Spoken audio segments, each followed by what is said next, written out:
Film dibuka dengan memperlihatkan mimpi seorang lelaki yang berada di atas kereta api. Lelaki itu bernama Sang Yu, yang diperankan Darren Wang. Ia adalah seorang laki-laki miskin yang kedua orang tuanya telah meninggal. Ia mengalami gangguan tidur yang membuatnya dalam 1,5 tahun ini tidak bisa tidur. Ketika di dalam mimpinya itu ia dikejar dan diserang oleh iblis berjubah hitam. Ketika ia terbangun, ia melihat sekeliling dan melihat satu panggilan tidak terjawab dalam HP-nya. Hingga pemilik kos datang dan membuatnya harus melarikan diri. Mimpi buruk itu membuatnya frustasi. Ia mencoba berbagai cara untuk menghilangkan mimpi buruknya. Ia berusaha mengikuti seminar, berkonsultasi dengan psikiater dan meminta bantuan dukun. Skane berganti di jalan saat ia sedang memperhatikan seorang gadis di kedai kopi bernama Hua Er yang diperankan Song Jia. Dia adalah gadis yang sudah ditaksirnya selama bertahun-tahun. Hingga kemudian ia dikagetkan dan dikejar oleh temannya San Ge yang diperankan Chao Bingkun. Ia dikejar karena deadline script yang dibayar oleh temannya. San Ge meminta ganti rugi atas uang depositnya. Namun telah dia habiskan oleh Sang Yu untuk berobat ke psikiater. Di tengah kegalauannya ia kembali ke rumahnya. Namun telah terkunci rapat. Sehingga ia harus berpindah ke sebuah toko bernama The Dream Burger. Di sini dia mulai mengumpulkan tekadnya dan berusaha menyelesaikan naskah yang telah dibayar. Namun, ia malah ketiduran. Ketika itu iblis yang biasa muncul di mimpinya datang dan menarik lehernya dengan rantai. Saat terbangun, ia menyadari bahwa laptopnya hilang. Ini membuatnya benar-benar frustasi dan putus asa. Ia naik ke sebuah gedung untuk bunuh diri. Namun sebelum itu, dia berusaha menghubungi temannya untuk meminta maaf karena tidak bisa menyelesaikan tugasnya. Mimpi buruknya semakin menjadi, yang membuat dia tidak bisa membedakan mimpi dan kehidupan nyata. Namun, karena teriakan kakek penjual martabak langganannya yang berkata, "Hei, apa kau mau martabak? Telur dan sosisnya hari ini gratis." Hingga ketika di atap gedung kakek penjual martabak mengatakan bahwa hidup sangat berharga. Kau harus bangun terlebih dahulu sebelum mati. Skane beralih malam hari. Sang Yu masih berada di atap gedung sembari memperhatikan wanita yang diincarnya pulang bekerja. Hingga kemudian ia pergi ke Toserba untuk membeli sesuatu. Seketika niat jahatnya muncul untuk mencuri beberapa barang. Namun ketika melihat dirinya di dalam cermin, ia mengurungkan niatnya. Ketika ia berada di depan toko untuk makan, ia bertemu Hua Er, gadis yang dicintainya.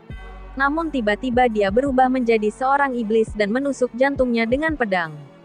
Ia kemudian ingat dengan ucapan kakek penjual martabak, "Jika kau ingin bangun maka katakan pada dirimu, aku bermimpi." Seketika keajaiban pun terjadi. Sang iblis hilang.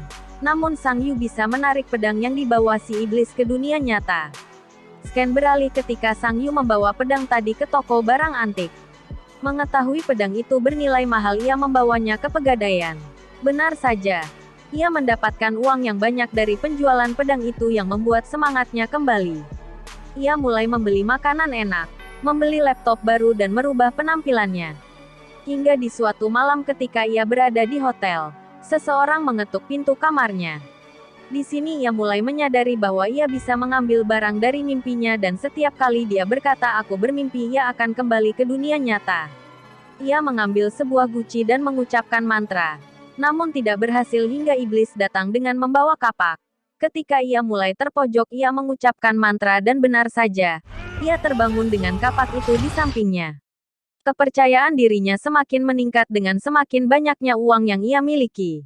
Di malam berikutnya ia masuk ke dalam mimpi, di mana ia berada di Museum Romawi kuno dengan segudang harta. Dari sinilah ia benar-benar dapatkan banyak uang. Hal ini membuatnya ia bertemu dengan gangster kejam, Qiang Ge yang diperankan Wu Gang. Skane berganti di jalan. Ia bertemu dengan teman lamanya yaitu San Ge. Awalnya dia berusaha lari.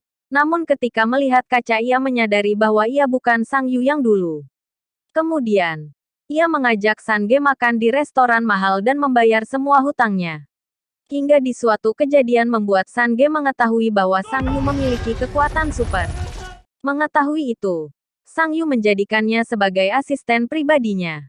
Skane beralih ketika Sang Yu datang ke kafe milik Hua Er dan menyadari kafe itu akan dijual dan kemudian berniat untuk membelinya. Dari sinilah mereka mulai dekat, yang akhirnya membuat ia mendapatkan cintanya. Scan beralih. Malam demi malam berlalu. Dulu ketika dia dalam mimpinya tidak bisa melawan iblis, kini ia mulai bisa melawannya. Itu membuatnya mendapatkan hasil yang sangat luar biasa. Selain itu ia juga mulai menulis naskah dan memproduksi banyak film. Dari sinilah dia mulai masuk ke berbagai pemberitaan dan semakin terkenal. Scan beralih. Sekarang kita diperlihatkan pada sebuah ruang bawah tanah yang dipenuhi harta karun. Karena sudah bisa mengendalikan kekuatannya dalam mimpi, kini Sang Yu sudah semakin kuat. Dalam perjalanan mimpinya kali ini Sang Yu mengambil sabuk emas petinju dengan ukiran kepala kambing. Namun, pada malam ini ia mulai merasakan adanya keanehan. Beralih hingga di suatu malam, Sang Wu memberi kejutan pada Hua Er dan mengatakan tidak akan meninggalkannya. Namun ketika berada di rumah, Sang Wu diserang sesuatu yang tidak terlihat yang membuat bekas luka pada dadanya. Sehingga ia mulai menghindari Hua Er. Mengetahuinya, Hua Er mulai merasa ia akan ditinggalkan oleh Sang Yu. Kini Sang Yu mulai merasa bahwa dari segala yang ia dapatkan ia juga akan mendapatkan pembalasan. Ketika ia mulai memasuki mimpinya lagi, ia dibawa menggunakan lift ke puncak tertinggi. Di sana ia bertemu dengan seorang lelaki yang merupakan dirinya sendiri. Namun, perlahan wajah laki-laki itu mulai hancur dan berhamburan. Dan kini ketika terbangun ia mendapati bahwa serangan yang dulu dilakukan iblis padanya, kini mulai berefek. Setiap ia bangun dari mimpi dia akan membawa luka. Dalam kegelisahannya ia berniat untuk menemui Hua Er. Namun ketika di jalan ia ditangkap oleh dua orang anak buah gangster yang dulu pernah menjadi rekan bisnisnya, Qiang Ge. Selain itu sahabat Sang Yu, San Ge, ditangkap dan disiksa. Kemudian mereka membawa Sang Yu ke hotelnya dan menyadari bahwa Sang Yu memiliki harta yang luar biasa. Qiang Ge berusaha memanfaatkan Sang Yu untuk mendapatkan kekayaan. Di saat itu juga Hua Er datang ke hotel Sang Yu. Meski Sang Yu berusaha mengusirnya, namun, anak buah Qiang Ge tetap menangkapnya. Hua Er dijadikan sebagai alat menekan Sang Yu. Itu membuat salah satu kompotan gangster merasa ini tidak benar. Niat awal mereka hanyalah mencuri semua harta Sang Yu, tapi bukan untuk membunuh seseorang. Mendengar itu Qiang Ge marah dan langsung menyiksanya. Qiang Ge mengalihkan pandangannya pada Hua Er dan berusaha mendekatinya. Dan itu membuat Hua Er menyerang Qiang Ge. Karena hal itu keributan mulai terjadi. San Ge yang sudah bangun dari pingsannya langsung datang menolong. Karena perkelahian itu membuat perut Sang Yu tertusuk dan tidak bisa melarikan diri. Sambil berdarah-darah, mereka bertiga mulai menaiki tangga. Sahabat Sang Yu, San Ge, terus berusaha menahan anak buah Qiang Ge yang terus mengejar. Namun, akhirnya ia tewas terbunuh tepat di depan mata Sang Yu. Hua Er terus menarik Sang Yu hingga lantai paling atas. Namun salah satu dari anak buah Qiang Ge ada yang berhasil menyusul. Karena berusaha menolong Sang Yu, Hua Er akhirnya ikut terluka. Dalam kesedihan itu Sang Yu masuk kembali ke dalam mimpinya. Ia dibawa ke suatu tempat di mana rumah-rumah sama mengapung. Lalu ia terus berjalan dan memasuki sebuah portal. Dan itu membawanya kembali ke kereta api. Tempat awal kisah dimulai. Dan flashback semua kisah yang ia alami. Kemudian di tempat itu juga ia menemukan sebuah portal di mana ada Hua Er di dalamnya. Tapi ketika ia menyentuhnya portal itu berubah menjadi dinding es yang sangat tebal. Tak lama setelah itu badan Sang Yu mulai bereaksi. Dan ia berubah menjadi seperti monster dan menghancurkan tembok. Sang Wu dalam wujud monster membunuh semua gangster. Dan selanjutnya berusaha untuk membunuh Sang Yu yang asli. Ketika pistol mulai dibidik, dengan tertatih Sang Yu mengucapkan mantranya yaitu aku bermimpi. Seketika semuanya lenyap. Semua uang dan hartanya juga ikut lenyap. Hingga terdengar suara perempuan memanggilnya. Ketika ia terbangun, ia menjadi Sang Yu yang dulu. Sang Yu yang miskin dan berkacamata. Ia berada di depan tos serba dan melihat Hua Er membangunkannya dan mengajaknya makan. Hua Er memberinya semangkok mie dan berkata bahwa dia tidak tahu kalau Sang Yu masih tetap menulis. Hua Er tidak bisa membantu banyak. Tapi dia berharap Sang Yu mau membantunya bekerja di kafe. Mendengar itu Sang Yu menangis. Ternyata sejak di masa lalu, Hua Er sudah memperhatikan Sang Yu. Akhirnya Sang Yu bersedia bekerja di kafe milik Hua Er. Setelah itu ia pergi menemui sahabatnya. Sange. Ia mengajak Sang Yu menulis lagi. Tapi Sang Yu menolaknya. Dan di sini Sang Yu melihat Sange dengan bahagia. Ia juga mengatakan terima kasih serta mengembalikan uang yang pernah ia pinjam. Namun, Sange menolaknya dan mengatakan hasil dari penjualan naskahnya yang dulu sudah cukup menghasilkan.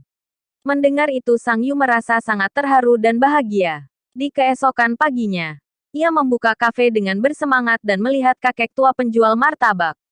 Namun, ketika akan memesan, kakek tua justru memberikan sebuah tas yang berisi uang yang dulu pernah ia berikan. Kakek mengatakan bahwa aku menghargai pemberianmu.